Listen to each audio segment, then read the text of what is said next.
e especulativos encontrem, no conteúdo evangélico, motivos para extrair ilações negativas. O Divino Mestre resguardou, sob a vestimenta das parábolas, certos esclarecimentos esotéricos mais avançados e incompreensíveis para sua época, os quais, somente após alguns séculos ou milênios devem ser entendidos no seu conteúdo exato, oculto. Aliás, é do próprio Jesus o conceito de que não se deve atirar pérolas aos porcos.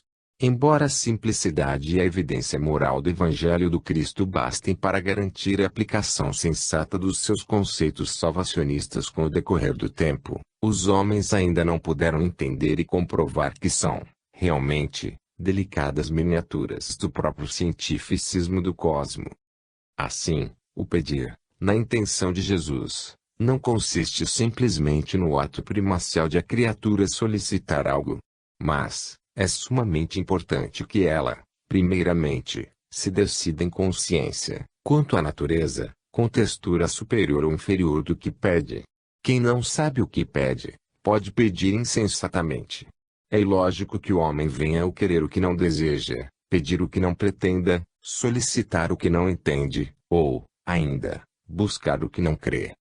Ao pedir, em qualquer plano da vida mental, físico ou espiritual, o homem expressa uma atitude compatível com o seu entendimento íntimo ou bom senso, mas, não basta pedir, pois, é preciso também saber pedir. Assim, o homem que, no mundo, pede de modo irregular, censurável e até em sentido destrutivo, diz-lhe a lei que se vos dará, ou seja, confirma que ele possui o livre-arbítrio de pedir o que deseja.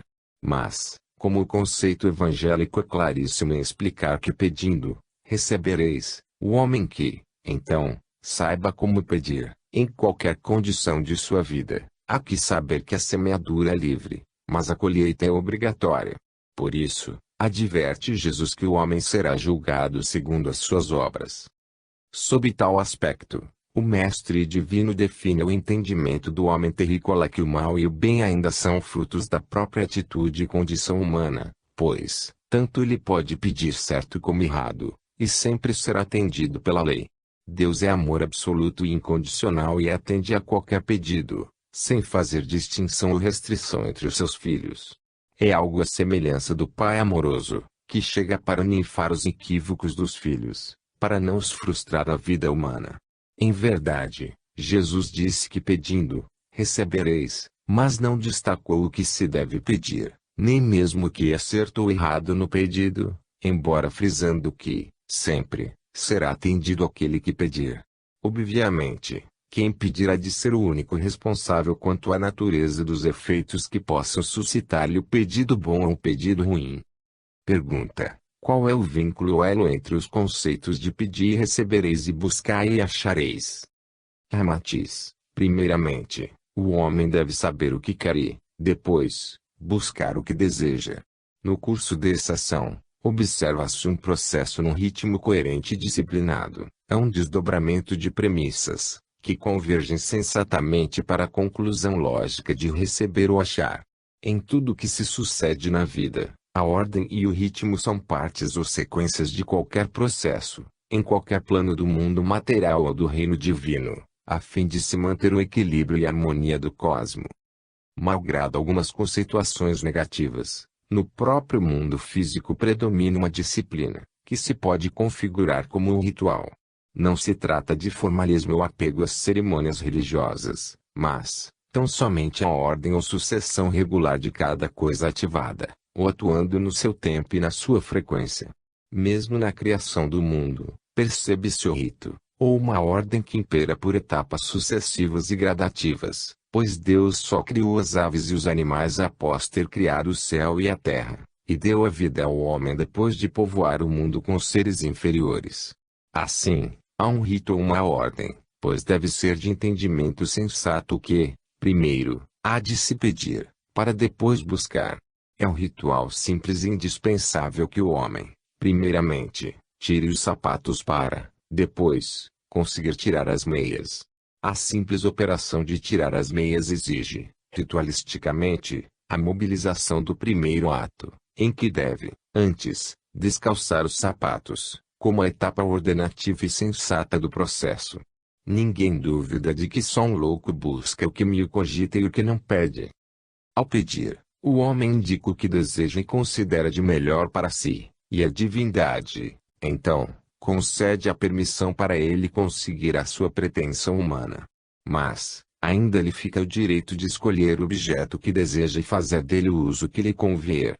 Portanto, entre pedir e receber, buscai e achareis, há um vínculo ou elo, algo ritualístico, em que, pela disciplina da sucessão dos fatos, ninguém é sensato buscando o que não sabe, o que não pede e o que não deseja. Pergunta: e que dizeis sobre o complemento evangélico de buscai e achareis, quando diz, batei e a porta abrir-se-vos-á? Ramatiz, tal conceito também exprime um dos fundamentos principais da lei do cosmo, em que todo ato violento ou atrabiliário sempre contraria o ritmo pacífico, disciplinado e coerente da pulsação harmoniosa da vida. O homem, no ato de pedir, revela o que quer e, no buscai e achareis, após a permissão divina, realiza sua intenção. Mas, no formular o desejo e iniciar a busca, não deve violentar o ritmo pacífico da vida espiritual, ficando responsabilizado pela perturbação ou pelos danos semeados no pedir e buscar irregularmente. E dali que a ação movida pelo desejo egocêntrico e violento pode destruir o objeto da procura, ao exigir alguém, prematuramente, aquilo a que ainda não faz jus, ou não está preparado para usufruir. Quantas criaturas existem a quem o advento súbito da fortuna proporciona ensejos tão perigosos para o seu espírito imaturo e indisciplinado, que depois motiva a sede dos sofrimentos no além-túmulo.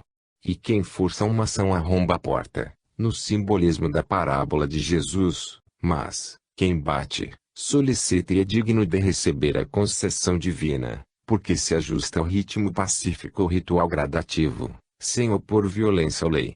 É por isso que ainda diz o preceito, todo aquele que pede, recebe, quem procura, acha, e a quem bate, abrir-se-lhe-á a porta. Mas, a quem, por orgulho ou ressentimento, não pede se julga com direitos pessoais de ser atendido de imediato e com exclusividade, dominado pelo egoísmo de nunca ser preterido em suas exigências e desejos atrabiliários. Por isso, não bate à porta fechada, em sua busca, mas exige que as portas se abram em seu absoluto favor. É como quem fecha os olhos em plena luz solar e, assim, não vê a luz, que ali sempre esteve presente. Quanto mais o homem bate na busca decidida e sincera, desperta em si uma condição mais favorável para a receptividade espiritual. É de senso comum que as portas foram feitas para ficarem fechadas e impedirem a invasão promíscua, alheia, no recinto interior. Ainda nesse conceito, Jesus é bem claro, ao aduzir que até violência prematura do homem pretender invadir o recinto espiritual, sem o devido preparo, pode causar-lhe resultados indesejáveis. Há muitos que buscam a conversão violenta através do fenômeno precoce, mas terminam feridos com demoradas cicatrizes das decepções e frustrações. Antes de se fazerem eletivos pelo pedir, evitando a violência que resulta da falta de entendimento conciliador antecipado, força um estado de espírito imaturo no próprio achado insensato da busca.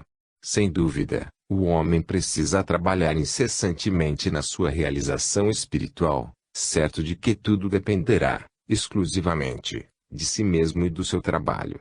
Mas, Jesus é bem explícito, ao aconselhar que o homem batendo a porta, abrir-se-lhe-á, porque, então, se conjuga nele o estado de hipersensibilidade, capaz de indicar-lhe o caminho certo em direção à vida mortal. Deus jamais deixará de atender o filho sensato, humilde e laborioso, que não discrepa da harmonia da vida espiritual e não violenta o equilíbrio natural da lei. O homem precisa deixar de exigir o que ainda não tem direito e desistir de violentar o que ainda é prematuro para o seu poder humano e para a sua capacidade espiritual. Fim.